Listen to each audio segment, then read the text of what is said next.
Cool, guys. So did want to recap, because I don't know about you, but I'm totally lost. That was way too much treatment.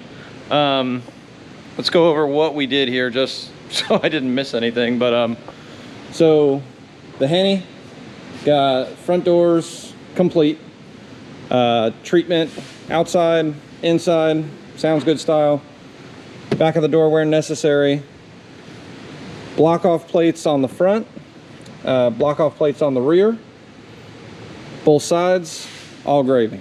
Doors back on, Henny's a hundo there. Then we have the Expo. Same difference, different truck. Outside skin, inside skin, full sounds good treatment. Spotted the back of the doors, just where necessary, which surprisingly on these it wasn't too bad. Same adapters. We covered that our 13th Gen F-150 adapters do fit these trucks. So we have 6.5 or 6x9 to 6.5. We have our 6x9 to 8s. Obviously, Henny is the Kevlar 6.5s. Expo is the Utopia M 8s. And then we do make a 6x9 to 6x9 if that's a route you choose to go. Block off plates for the Expo. Those are a go. So we have those front and rear. So treatment on the back doors, block off plates. Again, different design than the 13th Gen F-150s, but have them, good to go. Tweeter modification, that was crafty, but worked out super well. Square peg round hole, that was good. WXP 6.5 from the Utopia line. That's in there. Again, same adapter as our 13th Gen F-150, so all go there. What else do we have? We do have some simple wiring stuff we're going to do kind of off camera, because again, these, with the parts we use between the Zen module, combination of the Amp Pro harnesses, I mean, we really don't run many wires in here. The only wires we're really running are, in the Expo, we're doing what is it? What is it, Sage? It's an RTC hub, right? Yeah. Yep, so an RTC hub, what that's gonna give us is a MOS switch from Moscone. So that's gonna give us, it's basically a breakout. Instead of doing a controller for the DSP and having to find a location to house one, we wanted to keep it a little more OEM. So we do the RTC hub, which is gonna be our breakout box. So we use a MOS switch to control the presets. Then we'll have a dedicated gain control. So that's gonna go on the left side of the steering column. We'll get that situated. We're running a 3 tweet wire to each side for our new pillars. That is gonna be in both trucks. And other than that, I mean, that's the extent of our wiring. I mean, obviously we run our cable kits front to back. We will touch on the cable kits probably later in the series when we get into the amp racks between the two trucks. Just the way these trucks are today, it's just something we wanna cover. We do full length kits for these trucks just because of the aluminum chassis. So it's not just a power cable, it is an equivalent ground cable. Just, again, we'll cover all that in videos to come, but you've seen it in previous videos. They are full length cable kits on our website, so they are currently available. They're complete kits, you can check them out. I'm working on the back speakers right now. Back speakers, yeah, D pillars. Oh, you want to catch them real quick? Let's see what we got. So you just made a cute little ring. But yeah, I just made a ring for now. So we had to modify these just slightly just to get the... This is the OEM original 2-inch or 1.5, or I don't know how to measure right now. It's a 4 ohm, 25 watt FOMO-CO. It's a banger. Yeah, this was in the rear, is mounted back here. I just cut this hole out and cut the grill off. Took this factory grill off. No more necessary. I made a ring with ABS and MDF, and this fits here, kind of. I'm gonna mold that in, and we're gonna end up mounting this. I need to make another ring for this and mount this from behind and do a fidelity mesh grill over it. So that'll be our D pillars. Yeah. Rear speakers. The rear satellites. Rear effects. If you would. Yeah, rear effects. Yeah. So, not awesome. DOS effects, rear effects. Yeah. Not to be mistaken. So I think I'm completely burnt on treating anything for the rest of my life. No, I'm just joking. But what we're gonna do is we're gonna change gears a little bit. We're gonna do some fun stuff. Earlier in the video, we talked about potentially using this enclosure. We had originally thought that we would build an enclosure for this application. Looking at this, you know, as fun as it would be to build something, I just honestly don't think it's necessary. But before we make that determination, we're gonna do something that some people in our industry do, some people don't, but we're gonna measure. So what we're gonna do is we're gonna use this cool tool. This is the IMSG from SMD, from Steve and Tony at Demore Engineering. Super cool tool, but what this gives us in this application, what we're gonna do with this is we're gonna get some parameters for the driver we're gonna use, or any driver for that matter you can use, but Tony's got some cool stuff on YouTube as well if you're a nerd or a geek like I am. But what you can do is actually by measuring some of the parameters of the woofers, the woofer you're using or whatever you're using to figure out the volume, you take the FS, the VAS, a quick formula, little putty, little paint formula, and you will find out what the actual airspace inside this completely regular, not regular shaped enclosure is. And then we can determine whether or not we want to use it. We can see if it's usable. Again, earlier in the video, we talked about my OCD ear of what I like to listen to and what I don't like to listen to. So material that this is built out of, if it's structurally okay and the airspace is appropriate, then we have a toolbox of stuff we can do to make it sound how we want it to sound. You know, but the most important thing is, one, is the woofer we're using going to work well in this enclosure? And two, I mean, that's what it comes down to. Is it going to work well in here, and how's it going to sound? I mean, because at the end of the day, that's the most important thing. So we're going to set you up in a time lapse, my favorite super fast YouTube mode.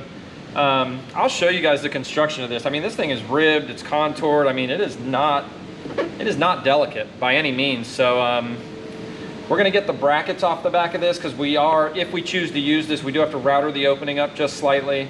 But the first thing we're going to do, like I said, is we're going to use the IMSG. We'll take you through the process, and we'll show you how to measure the volume in this, again, a regular shaped enclosure, and we'll see if it's something we can use. So let's go.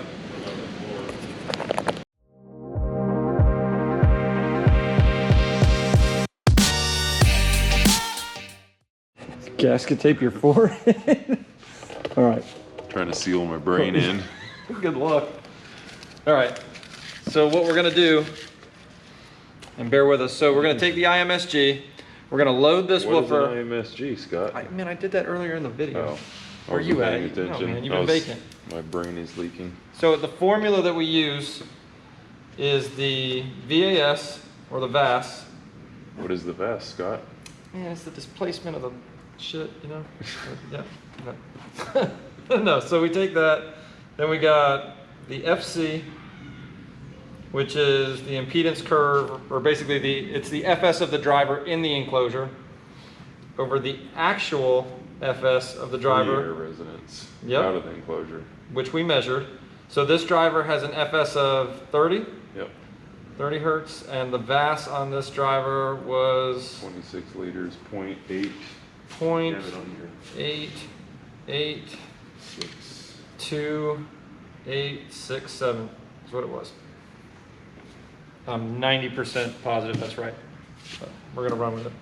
So, but anyway, the FC over the FS -1 equals what everybody wants to know, the V bizzle, the box volume. The box.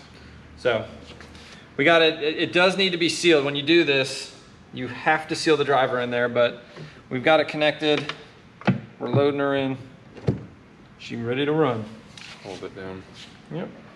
So we have just some back pin probes. Get them in there on the plug. I don't know if you guys can hear it, probably not, but the woofer is playing right now. So what we're gonna do is we're gonna sweep the IMSG, and we're gonna look at what frequency we have the highest resistance. So if we run up here, if we measured this out of the box, I'm sorry, it would measure the highest resistance at 30 hertz. That's what the free air resonance is. So as we go with this one, about 43 hertz. Yeah. So plug that one in there. We'll do us a little math. So according to the IMSG, the box volume is 0.83 cubic feet, which is super awesome and very usable for us. Cool tool. Yeah. So now what we're gonna do, because a lot of people ask this question, is we're gonna load this box with what Tony refers to as Ted's guts. But we're gonna load it with Blackhole stuff. This is a 12 by 12 piece of Blackhole stuff, just to see. Everybody claims that when you load a box with stuffing or Blackhole stuff, that it makes the woofer think it's in a larger box, and unlike most car stereo guys, we're gonna measure. Yep. So Check it load out. it up. So all we're gonna do is load this stuff in there, no pun intended, and we are gonna just run the same test and see what it actually comes out to.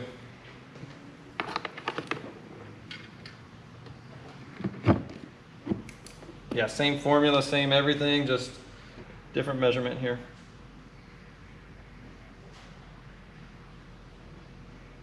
Yeah, and so already, I mean, it's definitely lowered it. Yeah, so 41. So went from 43 to 41. 43 to 41 was the proclaimed FS, now in the enclosure. So if we plug that in, Well, that's your FC. FC, I'm sorry, good call, because it's in the enclosure. Yeah. So 41 C stands for closure. equals this. Yeah, so now the box volume that the woofer's seeing, that we're measuring, is 1.01 cubic feet. So with Blackhole stuff, a 12 by 12 piece, we gained about 20% box volume. So we should What happens if we put another 12 by 12 piece in there? Go grab one. I don't know. So moral of the story, this is gonna be super awesome. Like I said, we'll go into our toolbox and find a way to just get this to sound how we want it. This is kind of 12 by 12. It's pretty much 12 by 12. Let's see. See if I can get it in there though. Wonder if you could overstuff it. Like at what point you overstuff it that it starts pulling box volume away. Oh, there you go, yeah, stuff it up one side.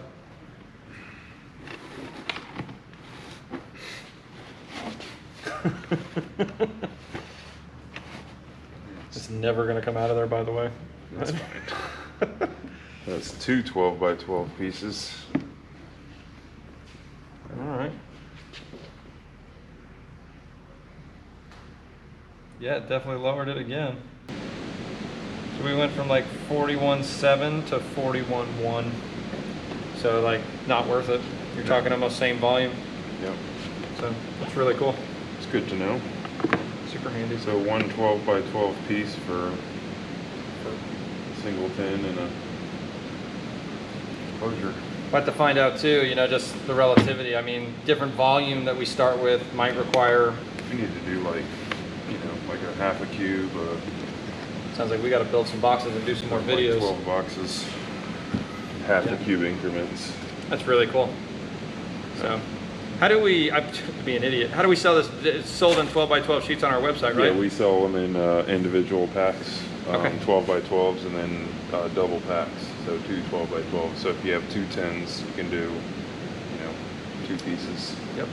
Super Or cool. 12s. It'll work for 12s also. You know, and even as car stereo guys, I mean, we've stuffed enclosures just in the theory that stuffing the enclosures is right, but actually, This is you know, the first time we've actually yeah. Thank you to Steve. used our tool. Yeah, thank you to Steve and Tony, Steve Mead and Tony Demore Engineering. Like this, now we know why. You know, we're not just car stereo guys guessing.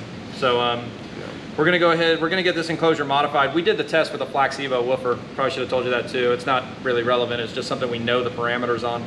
So yeah, we're gonna get this modified, get this Utopia driver in here, get it treated, and I'm still stoked. I geek out on Really that cool. stuff, dude. So awesome, back to super fast YouTube mode.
moving right along. So we got the enclosure. Sage and I got the my camera died, so good old GoPro battery. And then I'm sitting in the light. That's cool. So woofer mounted. I mean, this couldn't have worked out any better. Super happy with the airspace. Woofer sits in there beautiful. Enclosure mounts in. So what we're gonna do now, there's some cabling that we need to do. We needed to get the enclosure back in to see where we wanted to route the cables from the Zen, route our speaker wires coming back. We have to do all the integration. We have an Amp Pro harness here. This is a little tricky. You guys need to make sure that if you use something like this, man, it plugs in, but all the pins are wrong. So like, it's just not right. So just make sure you measure stuff like that. I mean, most of the time, the manufacturers we deal with, spot on. I don't even think that was confirmed for this vehicle. We just assumed use it. And like I said, we just do a little measuring and stuff, and they're all there. They're just not the right places. So we'll get that all figured out, but we need to get all of our speaker leads down to this tub. At that point, I know Sage is building a grill on this panel. We're gonna build a new grill just to house that Utopia driver. We just wanna make sure that it's spaced far enough away from the grill. It is really tight in this application, so walking it away, it's just a comfort thing for us, just to make sure it's good. Aside from that, I don't know what we're gonna do. I guess we're gonna figure it out, but we'll go ahead and get our cabling done first. I think that's the most important thing. Sage is gonna work that grill. At that point, should be able to put some stuff together, and then we'll get into the amp tray back here. So we'll see how much further we go with this video before we cut it. I think once we get, oh, my bad. I just got my hand on the hatch. I'm leaning on it. I'm like, I still have to treat the hatch. So we'll focus on that. We'll get some cables run to this tub. We'll get the hatch treated. Sage is gonna work on that grill. Let me show you what he did with the D pillars. This guy's a boss, dude. Like, oh man, they don't fit. Sage is like, I got that. So he comes out, builds these awesome grills, man. So the vinyl match is great. We got some grill cloth on them, so they have like that OEM feel. Really, really nice. Driver's mount from the backside. So super, super nice. I got to drop some leads on those. And the one side I can get reinstalled. The other side I can't until we get the grill set up for the subwoofer. But you guys kind of see that. Dude's a ninja with this stuff, so love working with that guy. Super cool. So the grill around the subwoofer is essentially going to be the same thing, just a little bit larger. So this is the grill that was on the factory panel. Actually, we can show you guys here. So this is the that's basically what it was. That's where the factory woofer sits. Again, it's just really tight down here, really tight at the top, and it's just we can't play with that kind of tolerance. We need to know that it's okay. We put the panel in. We do have some room, so again, we're gonna build it out probably to this lip, so that way it looks OEM. It's not out like overbuilt kind of deal. Just open this grill up, get this plastic out of the way, and let that Utopia baby run. I mean, those things are legit, man. So probably one of the, man, musical output for days. I mean, first time I listened to those, I love my system in my truck. I listened to that woofer and I was like, I'm done. I didn't even turn my radio on for the next 3 days. So yeah, that's the plan. We're gonna go ahead, I'm gonna get these wires in here, treat the hatch. Sage will be back momentarily, get the rest of that stuff running, and we'll see where we end up. So y'all stay with us, we're getting close. Okay guys, so let me recap where we're at right now. We're gonna close this video up. So we got our subwoofer enclosure all in. Man, it couldn't have come out any better. We're super happy with it. So Sage got this grill built, super, super sexy. Man, that guy, he's got a way of doing stuff like that. Built it out just a little bit, so we had a little bit of room for that Utopia driver just because of the excursion of the driver. Thing should jam. It's got a lot of power on it, so we're doing a pretty sure Moscone, the one line 1000.1, so lots of power there. Did the D-pillar grills. Again, same exact style as the subwoofer grill. So we did some grill cloth. All the shape is exactly like the OEM stuff was. Again, just slightly built out, but matched vinyls and leathers, you know, so it's all good. So we got that situated. All of our cables are in the back here. Tomorrow should be raw. We got tomorrow's delivery day for us, so we got pillars to wrap up, and then cable and amp rack Also got the treatment done in the hatch. As much as I was dreading it, it was not hard. So we got that all situated. But yeah, we're gonna wrap this one up and get rolling tomorrow. So you guys make sure you're following, hit that subscribe button, likes, comments, always a pleasure. So we enjoy doing these for you guys and just trying to build this fan base. So you guys stay with us and we'll keep bringing you cool projects. You keep watching videos. So sounds like a match to me. Catch you on the next one.